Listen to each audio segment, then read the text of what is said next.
Welcome to the Deep Dive. Today, we are cutting through the noise, ignoring the PR, and going straight into the strategic core of a massive corporate transformation. We're taking a look at a major, almost century-old universal financial institution, we'll just call them the company, and distilling their huge pivot in 2022. Right. Our mission is pretty simple: to understand how a 98-year-old financial titan tries to become cutting-edge, agile, and, environmentally responsible all at the same time. And this is really more than just looking at an annual report. It's almost a blueprint for corporate survival in the 21st century. How so? Well, for any institution with this kind of legacy, the challenge is structural. And we have to remember, this all happened against one of the most volatile macro backdrops in recent memory. You really can't talk about their performance without setting that external context of 2022. That's absolutely right. They were facing some serious global headwinds. You had persistent inflation everywhere, huge geopolitical uncertainty from the Russia-Ukraine conflict, and then domestically, a brutal high interest rate regime. Okay, tell us a bit more about that domestic rate environment, because that fundamentally changes how a bank has to operate, doesn't it? It creates immense pressure. By the end of 2022, the base rate, the CELIX rate, was fixed at 13.75%. Wow. Yeah, so just think about this. You've got this restrictive real interest rate environment. The cost of borrowing for consumers, for businesses, was at decades-high levels. Which usually just freezes lending, right? It freezes lending, it tightens margins, and it dramatically increases the risk of default. But, and this is the key, despite all that, the company was still projecting 1.1% GDP growth for the domestic market in 2023. So at a measured optimism. Exactly. That mindset navigating this financial pressure cooker really defines their whole approach. Okay, let's unpack this and jump straight into the numbers. Because none of the fancy tech strategy matters if the core finances aren't rock solid. And their 2022 scorecard shows real stability. Net income attributable to controlling shareholders hit $29.7 billion. That's an increase of 11.0% over 2021. So that's not just growth, it's resilient growth, especially in that high-rate environment you mentioned. Precisely. And the metric that proves the effectiveness of their capital structure is the recurrent return on equity. It was 19.0%. 19%. For a universal bank of this scale, hitting an ROE near 20% in the current global climate is a huge benchmark. It's huge. It signals highly effective use of shareholder capital and excellent operational leverage. And that operational effectiveness is backed up by another key metric: efficiency. The efficiency index. It hit a historical low of 41.2% in 2022. That's a drop of 2.8 percentage points in a single year. So for every, let's say, dollar they earn, they're spending less than 42 cents to operate. That is the financial proof right there. It shows the pain of all that structural reorganization is actually delivering results. It confirms that the cost management and the revenue expansion are paying off at the same time. This efficiency is what funds their future. It is.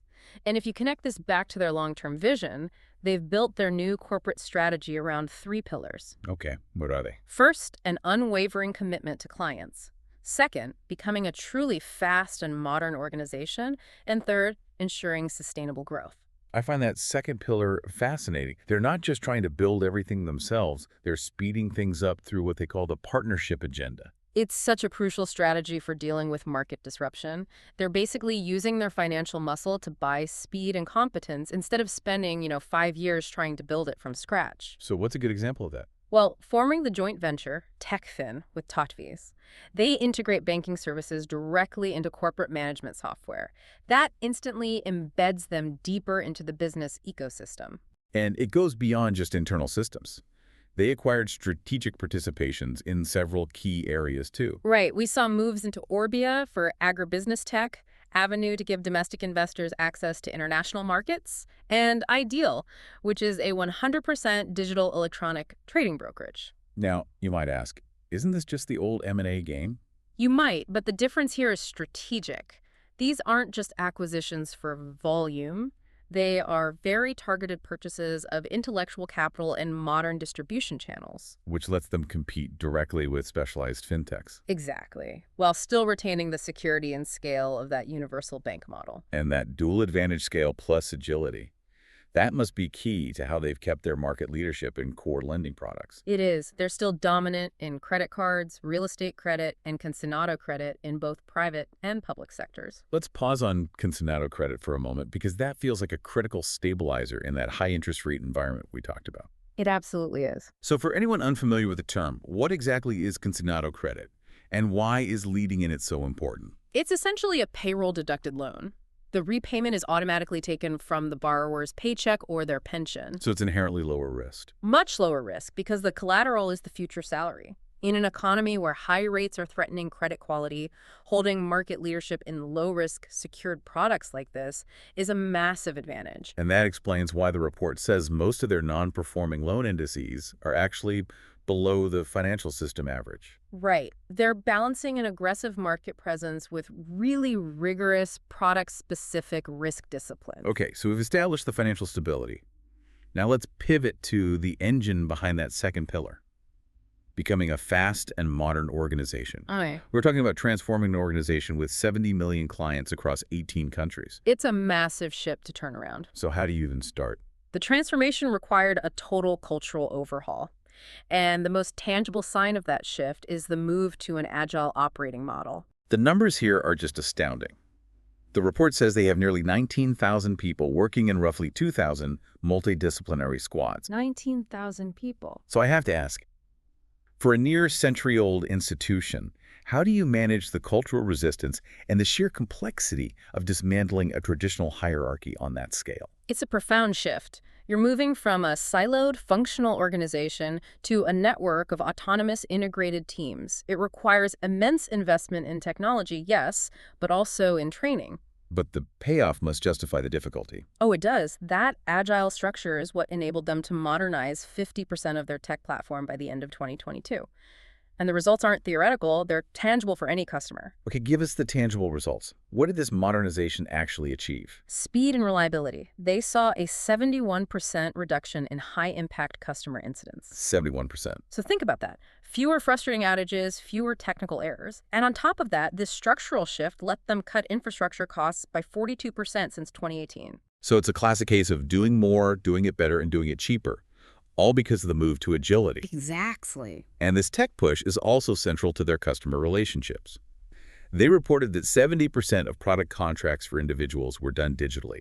They launched major new tools like the Eon Investment app. And this is where the entire strategic effort converges into a massive financial win. They are now ruthlessly focused on customer centrality. What does that mean in practice? It means they monitor over 40 variables per client just to measure one thing: engagement. And right now, 68% of their individual clients are considered engaged. 10 times the revenue. That is the figure that just jumps off the page. Can you break down the economic difference between an engaged and a non-engaged client? It's not a marginal difference, it's exponential. Engaged clients have an NPS, that's the measure of satisfaction. That is 1.5 times higher. Their cancellation rates are 4 times lower. But the critical part, their revenue is 10 times superior compared to non-engaged clients. It's not just about good customer service, it's the core financial model. 10 times the revenue shows the massive exposure they have if that engagement slips. But it also gives a really clear, defensible business case for the entire agile transformation. Absolutely. The business case is so compelling that they calculate that an increase of just 1% in the engaged base generates an incremental result of over $1 billion annually. $1 billion for 1%. Which explains why the feedback loops are so intense. They tracked roughly 4 million pieces of client feedback via NPS in 2022. And here's the most compelling detail for me. Go on. Company leaders weren't just reading dashboards. They personally made over 650,000 calls to hear direct feedback from clients. 650,000 calls made by leadership. That level of high-touch commitment really ensures that the tech doesn't remove the human element. It proves that unwavering commitment to clients is a cultural directive, not just a marketing slogan. It integrates customer responsibility right into the leadership structure. Precisely. Okay, now let's transition to that third pillar, sustainable growth. This is their ESG agenda. Right, the shift from internal operations to external responsibility. In 2022, they invested $712 million in social projects. Education, culture, mobility, and the majority of that, 75.3%, came directly from their own resources. And the environmental commitments are just as ambitious. They've formally committed to reaching net zero by 2050. They're aligning their entire lending book with the Paris Agreement's 1.5-degree target. But what's fascinating is how they're moving beyond just policy and into practical collaboration. You're talking about the creation of biomass. Exactly. Yes.